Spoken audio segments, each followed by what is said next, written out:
Hello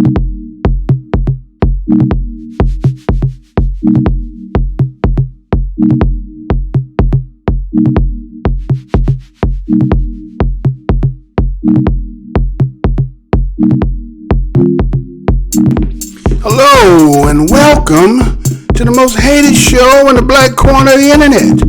I'm your host, the whiteologist, Mr. Blows Your Minds, and this is Black Minds News. Black Minds News is a channel that reports, articulates, communicates, investigates, decodes, unveils, spreads the news, whether it's by news, video, websites, or quotes from publications. As I articulate these information, I ask the creator of the universe, be here, heart, soul, mind, and spirit. Because why? The truth don't need no partner. As a descendant of the greatest people who created this land that you call the United States, we, the foundational blacks, the genealogy, the historical, biological ties that we some call ourselves BADOS, which is Black American Descendant of Slaves. Some say Black African Descendant of Slaves. Others say ADOS, American Descendant of Slaves. We, the genealogy, bloodline, historical ties, and family, we give honor to our ancestors. And you know what the motto of this show is? I'm never going to tell you what I heard. I'm only going to tell you what I know. Well, they say August the 9th, 2014 was the day that we all were shocked to learn that what happened in Ferguson, Missouri. With the Michael Brown situation, it kind of sparked revelations of things to be unfolded, to be looked at, to investigate. And since that 5 years from Mike Brown's situation, what has evolved? What has been fixed? What has gotten worse? Well, they came out with an article today, and they talked about the 5 years since Ferguson. And they also had an interview where they sat down with some veteran officers. And some of the things that you will hear in this video may not be surprising to some and may shock others. But it's also a way to peer into the minds of officers and how they view what training is, assessing situations, how they feel, how maybe things have changed, not for the better. Well, stay tuned as Black Minds News report this broadcast.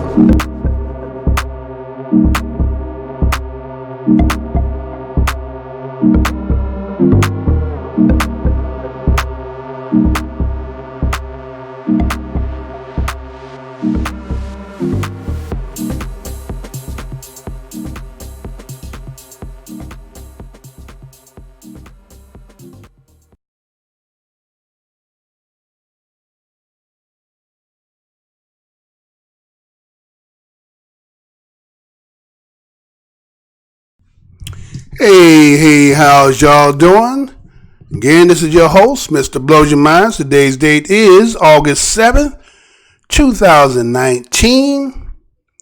First and foremost, I want to say what's good to the family, which is my subscribers, old and new. Thank you for your participation, your subscribership, and your patronage as to commenting and thumbing up, and sometimes you might even thumbs down. Black Minds News appreciate you. Passerbys, if your GPS on your search engine somehow made you go across the thumbnail and seen this, and somehow it intrigued you to click on it, welcome to the most hated show in the black corner of the internet. This is Black Minds News, and we always have a grand opening over here. Go down the aisle, see something you might like. If you see something that should make you feel some kind of way, just remember that the motto of the show is the truth don't need no partner. Now let's get into this topic here, right? So again, as I was saying in the intro there, that it is coming on the 5 year since, we were shocked about what had transpired up in Ferguson, Missouri. And so this individual that you're about to see took it upon itself to do an interview to try to get a pulse of the evolving supposedly changes and get a peer view through the window of the minds of those who, again, when we say officers, many of us will have the feeling that maybe it is a commendable, and then there's other people who will look on the other side and say that maybe it doesn't have that. Maybe it's a disgrace in some points, right? Matter of fact, I had an individual who sent a comment the other day, kind of conversed a little bit back and forth. And she was stating to the fact that, again, that it's not about color when they're dealing with the police in her state, that it's about, whether they get the upper hand and they feel good about it, that leaves this individual that I'm talking about, I won't say name, but fear, in a state of fear, right? And so you see this more than not, that people who fleeing from situations where they see police. Now, we don't condone those who obey the law, but what we're saying is that maybe there is something real about the fear that people have. And so this interview here will take you to a segment or a part to give you something to examine. So let me go ahead and show you, then I'll talk about it after the fact. So check this out. Here we go. A CBS News investigation reveals changes police departments across the country say they're making to confront possible racial bias. This Friday marks 5 years since the death of Michael Brown. The unarmed black teenager was shot by a white police officer who says Brown attacked him in Ferguson, Missouri. There were months of protests after Brown's death and the grand jury decision not to indict the officer involved. Outrage over similar incidents in other cities led to changes in police training. But is it working? Jeff Pegues begins our multi-part investigation into policing in America 5 years after Ferguson. Jeff, what did you learn? Well, we reached out to more than 150 departments in big cities nationwide. At least 69% of them told us that they have added training that teaches officers how to manage unconscious biases that we all have, including race. More than half of those departments say that they've added bias training since Ferguson. But when we asked if it works, most say they don't have a way to measure success. Some officers even told us that it's made their jobs tougher. Implicit bias training, has it worked? No. You don't think it worked? The training itself, the content, was the absolute worst training I've ever had. These are current Mesa, Arizona police officers. They are both white. We agreed to hide their faces and alter their voices so that they can speak freely. And you have to make a decision like that. This is their department's implicit bias training. So there's research that has documented implicit biases, and they've linked it to ethnicity and race as one. They are taught how to recognize and minimize negative impacts that hidden biases can have on their jobs. People are inclined to stereotype black individuals as more aggressive. Reinforcing the minority of society that has that blanket opinion about Caucasian males. One of the first videos introduced in that training was reaffirming that you're born a victim if you're a minority. All right, so what do you think the agenda is? Reinforcing that the police are racist, but specifically the white male police are racist. To our knowledge, these veteran officers have not been involved in the kinds of high-profile incidents that have divided the community and led to what they see as an overcorrection in new training. Trying to change what we have done that has worked overwhelmingly effectively. It becomes an officer safety issue, causing officers to second-guess themselves, which is a complete change to when we first started. Well, there have been some pretty high-profile incidents here. Robert Johnson getting knocked around. Gabriel Ramirez. Officers squeezed his neck after he was handcuffed. Daniel Shaver on his knees begging for his life in a Mesa hotel room. Caught on video. There is nothing that those officers did that was outside of the training that they had received. That Robert Johnson video, is that what you're taught to do? We're taught to handle the situation. Was that handling the situation, or was that excessive force? That was handling the situation. The officers involved in the Ramirez and Johnson cases were not charged with crimes. Officer Philip Brailsford was fired and charged with murdering Daniel Shaver, but was acquitted after a 6-week trial. Put your hands on the car, I'm gonna shoot you in your head. You understand me? Similar incidents across the country have prompted calls for police to change their approach. A CBS News survey of departments in America's largest cities reveals part of that response. 75% of departments who completed our survey told us that they changed their training after controversial use of force incidents. 90% of departments who say they have implicit bias training say it is required of all officers. But training methods vary. For example, Honolulu, Hawaii told us that they have 1 half-hour session a year.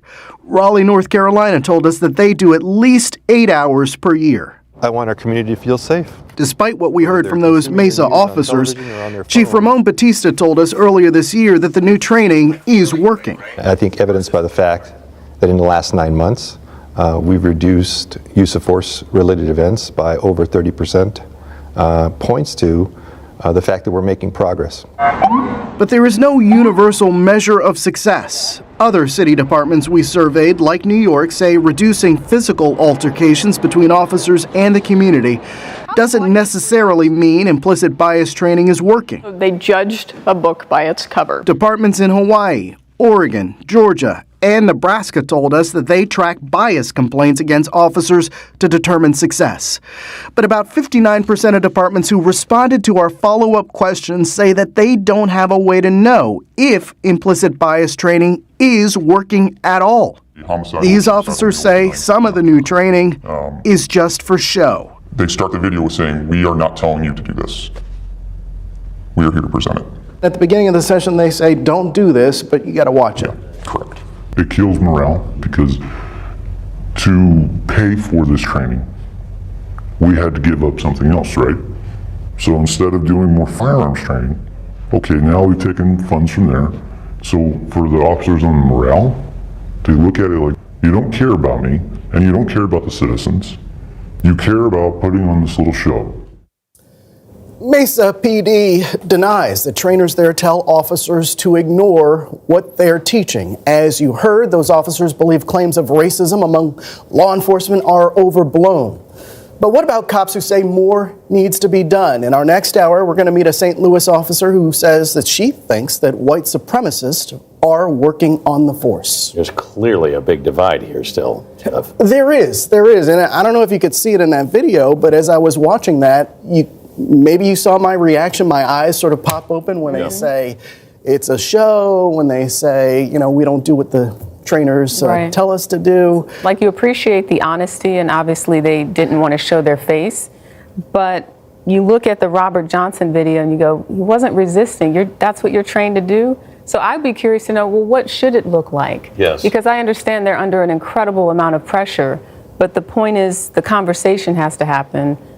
And it'd be interesting to hear more about what they think should happen in order to get to the place where everybody's happy. Well, exactly. And we were, surprised by how candid they were too, and especially over those incidents, because if you talk to police chiefs after incidents like that, they would not say what those officers told us. And that's why we feel that interview was so important, because you rarely hear officers on the beat being that honest. Yeah. Well, we're really looking forward to the next part in our next hour. Jeff, thank you.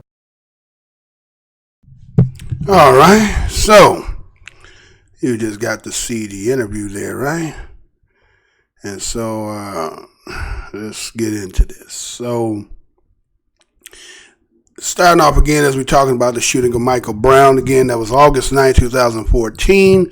Michael Brown Jr., right, was 18 years old, African-American, right, was shot by a 28-year-old white police officer named Darren Wilson in the city of Ferguson, the St. Louis suburb. Said Brown, again, was accompanied by a friend, a 22-year-old named Dorian Johnson. Wilson said that an altercation ensued, which is the police officer.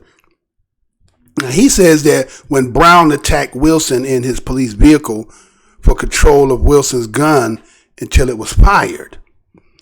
Dorian Johnson stated that Wilson initiated confrontation by grabbing Brown by the neck through his car window, threatening him, then shooting at him. At this point, it says that both Wilson and Johnson state that Brown and Johnson fled. With Wilson pursuing Brown shortly thereafter, Wilson stated that Brown stopped and charged him after a short pursuit. Johnson contradicted this account, stating that Brown turned around with his hands raised after Wilson shot at his back. According to Johnson, Wilson then shot Brown multiple times until Brown fell to the ground in the entire altercation. Wilson fired a total of 12 bullets, including twice during the struggle in the car. The last was probably the fatal shot. Brown was hit a total of 6 times from the front. This event ignited unrest in Ferguson, although a subsequent FBI investigation found that there was no evidence that Brown had his hands up and surrendered or said don't shoot before he was shot. Protesters believed that he had done so and used the slogan hands up, don't shoot in protest. Protests, both peaceful and violent, continued for more than a week in Ferguson. Police established a nightly crew. The response of the area agency in dealing with the protests was strongly criticized by the media and politicians. There were concerns over insensitivity tactics and militarized response. Missouri Governor Jay Nixon offered or ordered local police organizations to cede much of their authority to the Missouri State Highway Patrol. Then ended up with the grand jury on November 24, 2014. We all know the rest ended up happening that, right? So again, as the anniversary of Michael Brown's death is coming around in a few days, 2 days from now, when everybody start to hear it again at this particular time, Black Minds News was not Black Minds News at that time. It was more like I was doing other ways of disseminating from a whiteology perspective. So I didn't really do the story, but I actually did a story on that, right? Well, it wasn't what I was doing now, right? And so, the stereotypes that are attributed to black men in this country and the demeanor that they have us displayed again through movie imagery, news, and so forth, that selling the fact that a black man would just attack a police officer to get at his gun. Now, again, as you heard, as I just gave you the information as to if Michael Brown and Dorian, right, were supposedly returning back from a store, that there's some contradictory aspect as to saying whether the cigarillos were stolen or whatever it may have been, strong arm, whatever, that whole situation seemed to have dissipated. No one's talking about that anymore. And so accordingly, it is stated that he said that he heard on the radio that he was at another call, that on his way leaving there, he seen them, told them to get out of the street. Now, again, if you're on your way to pursue a call, why are you worried about somebody jaywalking in the street if your mind is on the call, right? So in there, that's kind of questionable, right? And somehow, according to what they say, is that Michael Brown is just coming to the car and just going to go right at you and start trying to take your gun, right? I mean, you know what I'm saying? Just the ludicrousness of that story in itself. If anything, people trying to get away from it. That's why you see so many people fleeing from police officers, because of the fear that has been established by a portion of the police department, those who probably know who they are, right? And so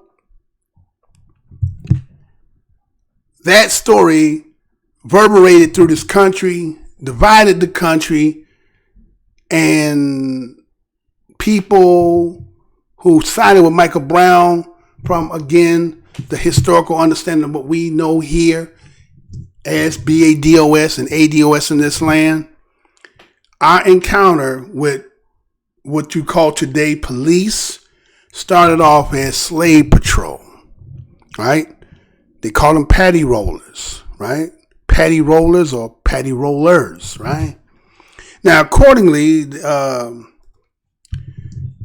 these were assembled because of the slaves, right? And they were organized group of armed white men who monitored and enforced discipline upon black slaves in the antebellum United States southern states. Now, these slave patrols functions was to police slaves, especially runaways, defiant slaves. They also form river patrols to prevent escape by boat. Now, slave patrols were first established in South Carolina in 1704, and the idea spread throughout the colonies. Now, the formation of these slave patrols first began, again, as I just said, in South Carolina in 1704. And as I just said, that it spread through all the 13 colonies. Now, this went on lasting well beyond the American Revolution.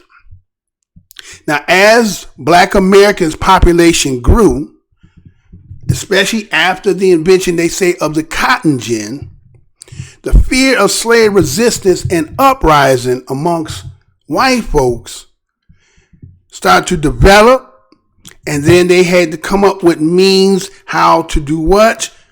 To their concerns about slaves and the plantations, and that slave populations were highest. They were growing astronomically, right? And so what they did to get volunteers to be on the patty roll, what they did is they gave them incentives. The incentives were to give them like tobacco and money, right? And that was to urge whites to be more vigilant in capture of runaway slaves, right? Now again, this is the origin of what we're talking about here, right? And when the tobacco and the money wasn't sufficient that made them really really go out and do the job, because again, maybe to get, again, when you first, it's like when you don't have a job, or those who might understand this, when you didn't have a job and you needed money and you were struggling and poor, and when you first get the job, how that money that when you sat down in the interview and did your interview and you negotiate, well, sometimes you don't even negotiate, what they offered and told you what they paid, you was happy because you from zero to now, so many dollars an hour. And so after you don't work for a while, you recognize that you, again, when you work, you spend more than what you earn. Most people, unless you learn how to, organize and structure your money in a way to live in a budget. But most people live beyond their means. And so what happens is after a while, the job and the lure of it and how you looking at, well, I should be getting more money. And when you start to feel that kind of way, then your productivity starts to lessen because, again, you feel like you're getting cheated and so forth. So that's the same way it was with the patty roll. They were saying, the initiative way was to give them tobacco and money, but that kind of fell off, right? And so this was the beginning how they wanted to make this now a profession. This is how you're going to end up getting what they called at that particular time, right? The slave patrol. Okay? This is the formation of it, right? And so what they did then is they started to create laws placed to regulate the activities. They say both for black and whites, and we know laws, again, they go both ways. But again, there was the color code law that was specifically for black folks, right? That wasn't pertaining to white folks, right? And so what happened is, they would be encountered by them. Do you have your pass? Kind of like driving in your vehicle, getting pulled over. Do you got your license and registration and your license? Now you may not even be driving. Do you got an ID? You understand? So systemically, this is from the formation. This is why I'm taking you here first. This is the formation of it, right? Starting back from the slave plantation through the antebellum and after the Revolutionary War, then the establishment of what they become, what you're going to do today is what we see today, right? And so again, what you will see during these particular times is that a lot of them being encountered by these slave patrols, and they would either get returned to the owners, or some of them could have been free. Again, then they had 12 years a slave, when that's some kind of like in the form of that as well. So again, you see that black people were subject to questioning, searches, and other forms of harassment. Now, this was back then, right? That is back then. This is systemically in our DNA. They say the Akashic records, which means that those who proceeded before us, all that what they endured and they encountered is somehow embodied in us, even though we weren't there, but it's in us, right? And so these same things that we see today, stop and frisk, you know what I'm saying, driving while black, these are all systemic to what we say historically when it talks about, again, us dealing with this element. And so a lot of times what end up happening is these patty road control, right? A lot of times what happened, people get whipped, beatings for non-compliance, and even when they was compliant, they still got it. Again, you kind of seen in that video the Robert Johnson individual, right? And first thing came to my mind when I seen that, I said, black police showing out for the white cop. I'm going to say that again. That's what I saw when I said black police showing out for the white cop, right? And so you will see that more floggings and beatings. And so slaves feared the threat of being placed on the auction block. Now again, the auction block at that particular time is today what you would say being incarcerated and being put in jail. So they would run because they knew they would be off. They would get the opportunity to being put on the auction block, which means now you're taking me away from my family. I'm going to be sold and never to be seen them again. Now in this case here, you may do a bid, but life goes on, life changes. You miss things, people die. You understand? They're synonymous. You know what I'm saying? They're the same, right? And so they put them on the auction box again. And during these times, and even though they would have, again, your documentations, your identifications, everything would be in order, and yet you still would be mistreated by the patty roll. Now, that's the history of our encounter as black folks and others, right? Because again, it gets down to the fact that it's not about color. But again, I had to talk about me as a ADOS, because again, this has a lot of significance with us. Same person I was talking about earlier, talking about being fear. I said, well, you know what I'm saying? The high potential of a person like myself going through what she talked about is more prevalent. Yes, they may be doing everybody else, but we are high profile than anybody else when it comes to that. And so now let's get into what you just seen. So they talk about implicit bias, right? So you know what I do. I got to make sure you understand what they mean when they say implicit, right? Now implicit could mean absolute, perfect. Now you know damn well ain't no such thing as perfect.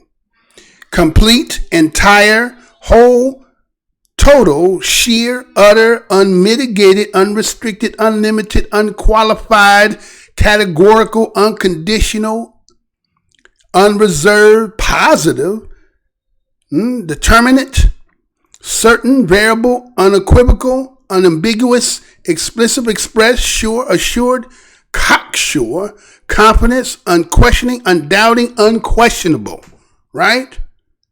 Implied, inferred, inferential, deduced, deducible, understood, tacit, unspoken, and unexpressed, right? Training that they are supposed to be receiving as civil service and those, again, that they say protecting and serve. Now, according to this investigation that you've seen, they talked about they went through about 155 police departments and to reach out to them to try to get some statistics about how this training and what this training does and how it works. Well, say, well, you know, about 69% implicit training.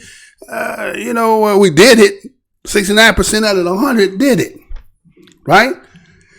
Again, they said that this implicit training is really about managing the unconscious bias Now, again, we have to be politically correct. We have to say we all have this unconscious bias. Now, some of us, again, a lot of people don't like to be victims and some people don't like to be the culprit. But again, I guess that is a true statement we all have. But some of that stuff has been formulated due to the simple fact, again, historically, right? And others is just, you just encounter somebody who just, a bad apple.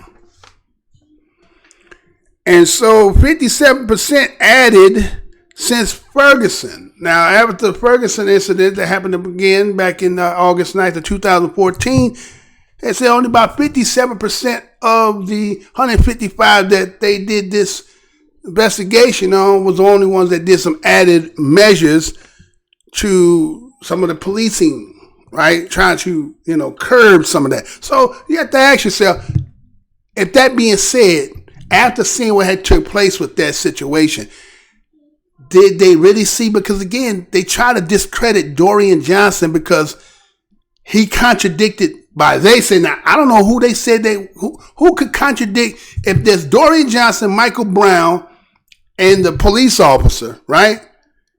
And Dorian Johnson is the only one there seeing it in live in effect in real time. How did he get discredited?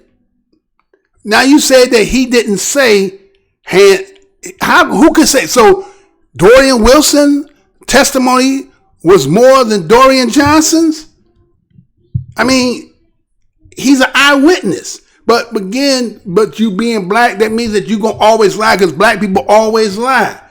But that was just a lie in itself. Damn well a black man is not coming to attack no cop in no car, sitting in his car and going after his gun.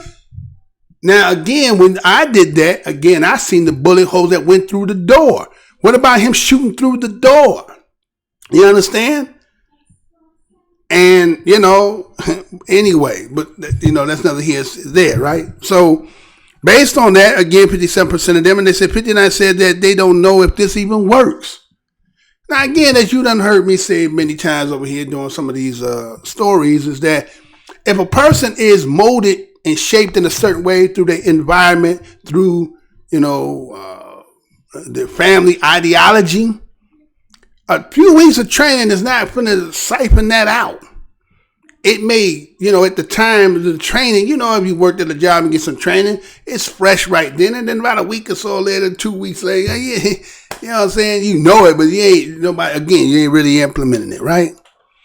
And so, the thing I really want to touch on here is the fact that with those, they said these were veteran officers, right? They were veterans. These wasn't like rookies, right? These was cats that been on the job, know what the job is all about, and then all of the details, right? So again, you have to give, the brother, his due. Again, some people say, well, you're trying to take somebody who might have been a criminal. Again, say we all not perfect, but again, do somebody deserve to be, murdered in the way that they was murdered? Yes, you can say that the system exonerated and said that the person was not guilty, but looking at the situation and being honest about it, black people we know what we gonna do. You know what I'm saying? And based on something that was very, again, if you want to say that he stole cigarillos and so forth, how come he didn't get physical with the man in there? Okay, you say he intimidated the man, but he never got physical with the man. But he got physical with the cop who know he got a gun. But anyway, so that's for that brother Michael Brown, right?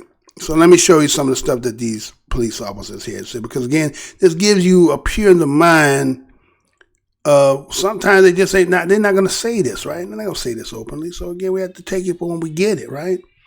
So we see here, again, they ain't going to show who they is. They ain't going to do it again. That's okay. They have the anonymity. That's fine, right? Anonymous, that's fine.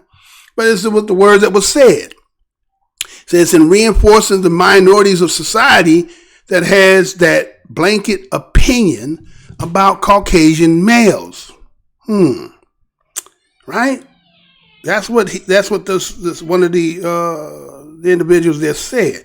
It's reinforcing. Now, he said this training that they have to take is reinforcing minority of society. right? That has blanketed opinions about Caucasian male. Wait a minute. See, that's what I'm saying. You have to, in situations like that, one has to be honest with itself.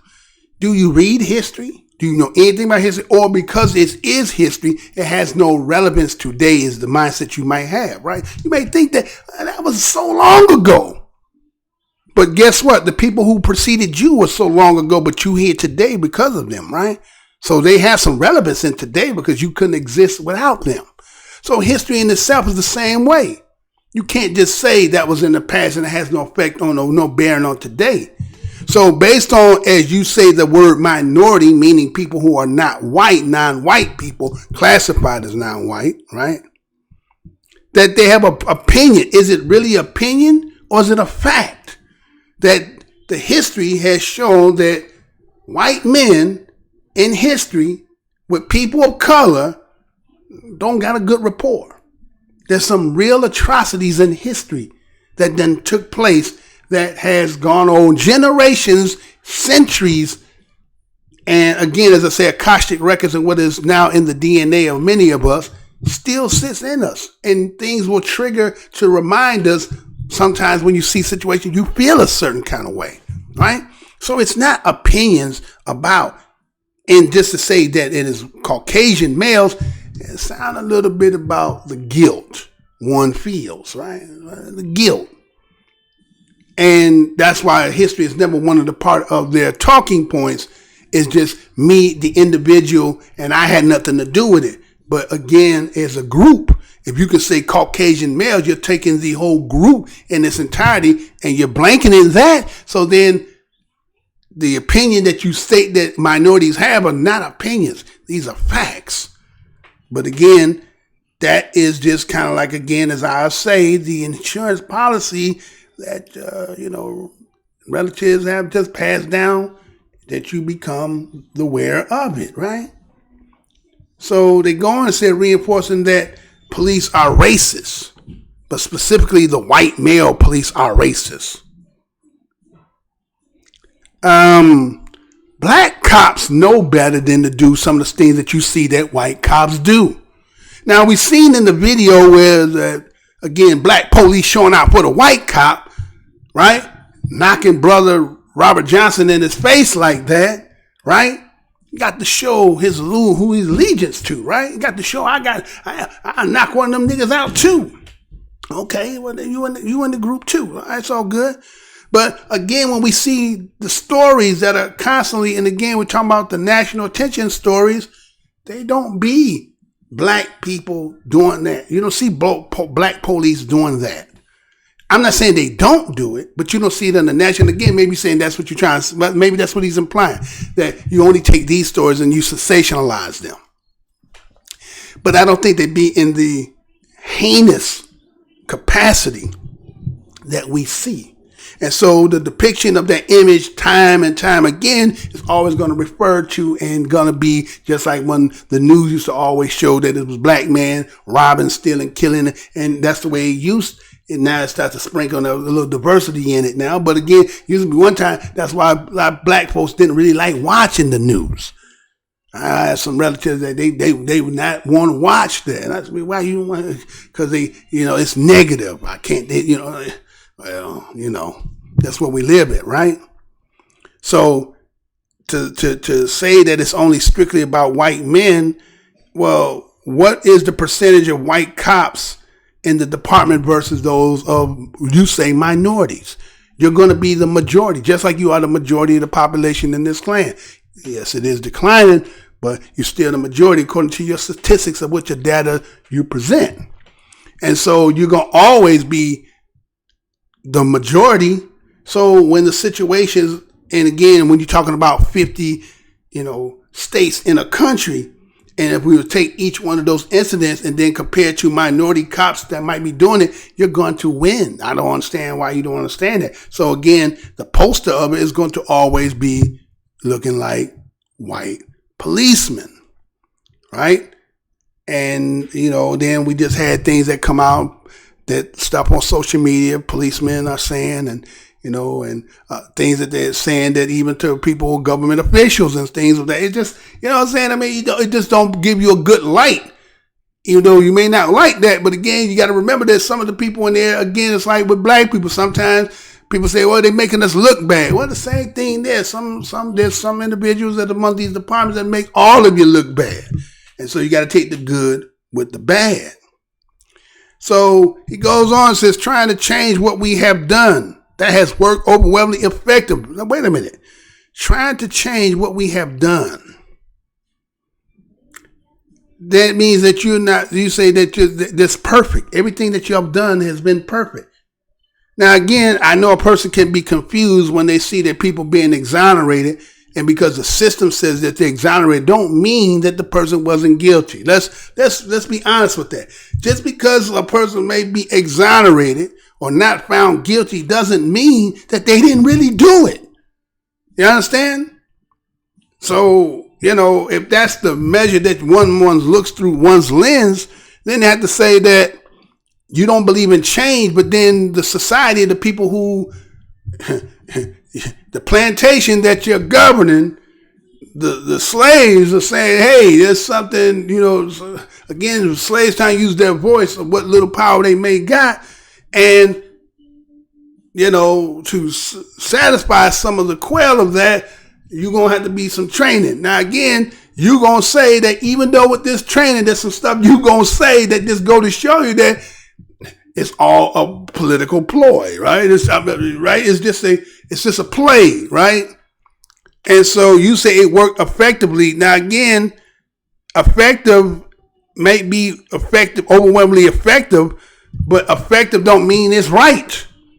Now, it might get the job done, but that doesn't necessarily mean that the way that, again, certain rules and regulations, if the society has rules and regulations they have to abide by, why not you the same way? We understand that it's a type of job that deserves a type of danger. It has a certain type of danger in it. But again, that's what you signed up for, knowing this. So it depends on if some people are not built for, but just looking for a check, as I think the commissioner of New York Police, when I did that story, said that they don't do it for a check. But I ain't going to tell you that 100% of y'all in there is not doing it for a check. Otherwise, it's a job, and who works to do for free? Otherwise, you could do the voluntarily stuff, right? But you took one of this job because, again, it has benefits and a lot of other stuff, right? So, it has to change at some point, right? So I'll go on to a few things else they said in there, right? So it becomes an officer safety issue, causing officers to second guess themselves. This kind of training makes, as he's saying, that police become apprehensive, hesitant about shooting. Well, is every situation worthy to be shot and killed? There used to be a time they used to shoot to impair, not to kill. But I've heard over the years that they say now it's shoot to kill. You targeting places that will be fatal, not to disarm. Like I say, you come into a gun fight with a knife, and they say that the knife, and yet the distance, and yet you got the, just again. So you got to have these type of rules and regulations, because again, some people again mask their self or what they really feel and hide behind it. Right? And so it may cause the officers, as he states, safety issues, but when it's all said and done, you got the last say of how situation going to be dealt with. Now, imminent danger is imminent danger, but there's some situations that don't garner that. Again, I have to be honest with the fact that not every person that got on that uniform is built to be that. Some of them is just there for the paycheck, and then they just happen to get in a situation. They was hoping that they would never get in, and then they in it, and then because them not being built that way, they Barney Fifing, they itchy trigger with a one bullet, and you know what I'm saying, it changes the whole effect, and it changes the rapport, it changes how you're being viewed, and how citizenries are looking into, again, trying to make some change, because again, it's life and death out here. This ain't just people just being, written tickets, just being arrested and released. People are losing their lives out here. And so, of course, they're going to have some kind of change. That wouldn't be right. Again, what's good for the goose got to be good for the gander too, right? So he goes on and says that which is complete change to when we first started. Now remember, I just did the history, right? What are you talking about? You going all the way back to when it first started? Are you going back to the history, right? Is that what you're talking about? Because I just gave those who hearing this the history. So what do you mean, which is a complete change from when we first started? Oh yeah, it was just straight catching a slave and beating them and do whatever they had with that. There was no laws, there was no court proceeding. It was just how you dealt with it, whether you felt like you wanted to take him back or not. And then even if you killed them, the slave owner could just go ahead and go to the shore and get reimbursed for the loss of his property. You get what I'm saying? So what are you talking about when you say that, right? What are you talking about, right?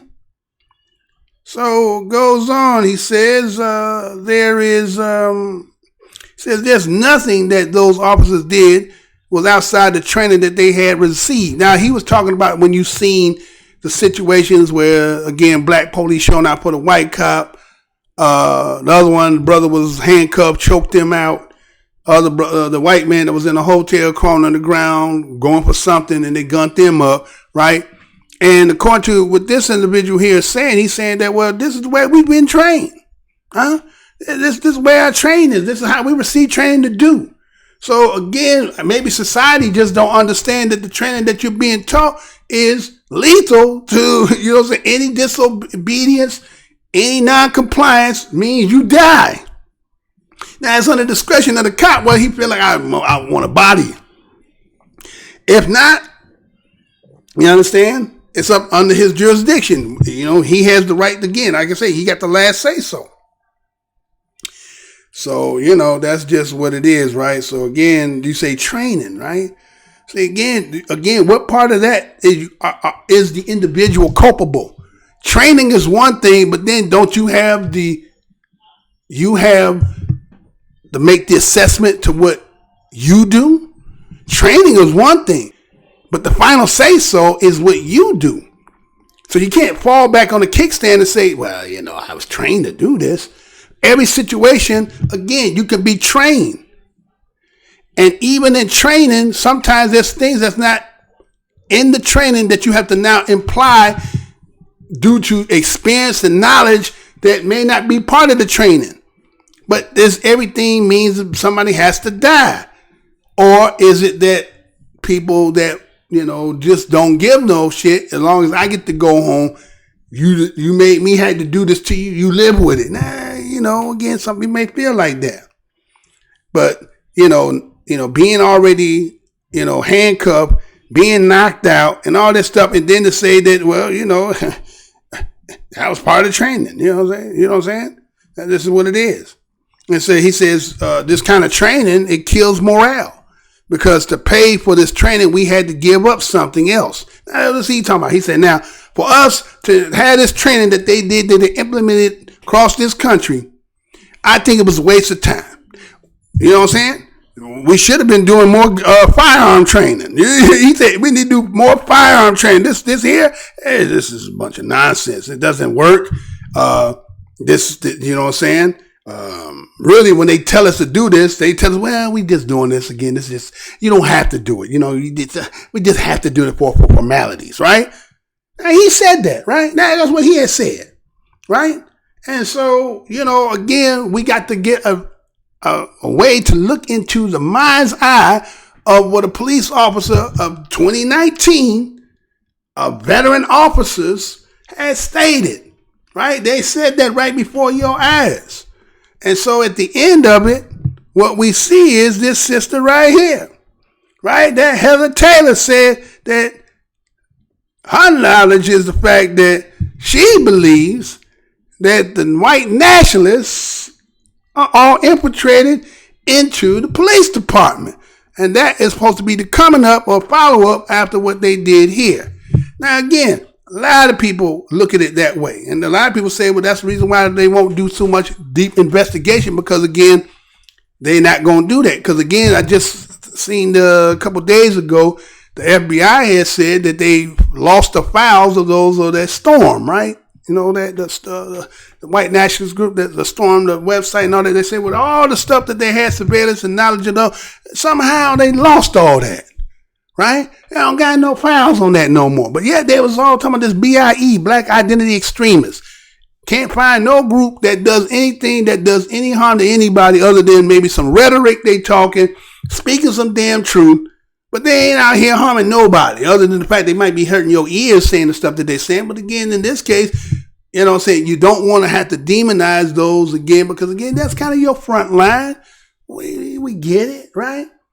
And you don't want to penalize them to demoralize them because, again, you feel, again, going back to the history of the Patty Road, what was the whole issue?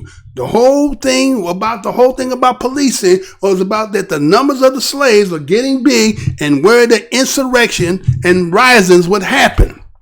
So is that what all this is about? Is this what all this is culminating to? That they starting to feel that the slaves are starting to uprise and want to revolt? And so this is a way to put a pacifier in the crying baby's mouth? You understand? So again, you know, as time goes on, we'll see the development of this and where it's heading. And a lot of people kind of know where this is going. So again, this was brought today. And again, I just wanted to bring it for some information for you so that you've seen it. And again, this is Black MINDZ News. Again, one of the most hated shows on the black corner of the internet. And, you know, you tell me what you think if you want to put your comment down there, like or dislike the video and so forth.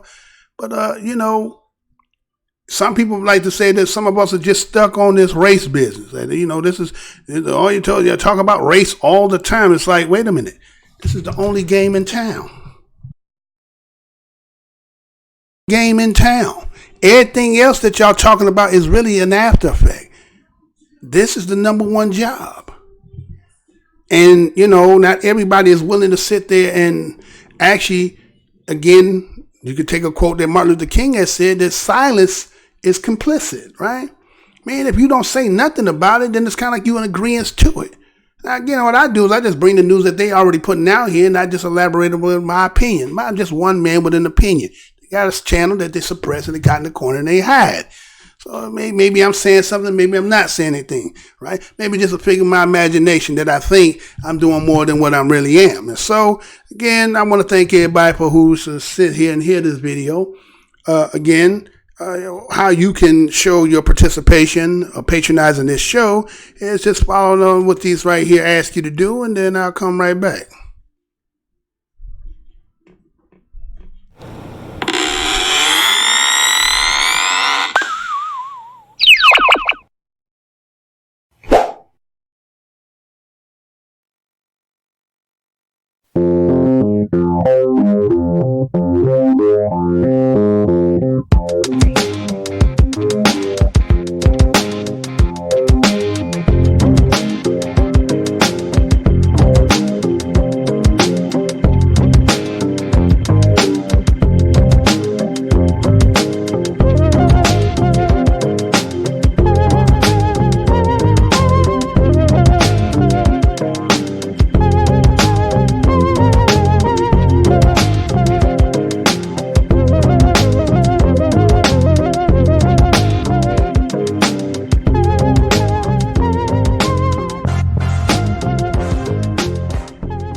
All right. Well, again, I want to thank everybody who participated and watched the show today. Again, remember, universal nod, man. When you see one another, greet each other with brother and sister. Have love for one another. Again, we in this together, right?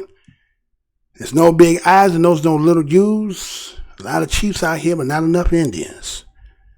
So what we going to have to understand is understand the temperature and the terrain and what's really going on and what is the revealing that is being displayed to us. And so, again, this Black MINDZ News has produced another one of these topics for you to think about and ponder over. Again, to the next show, peace, love, prosperity, longevity, eternity.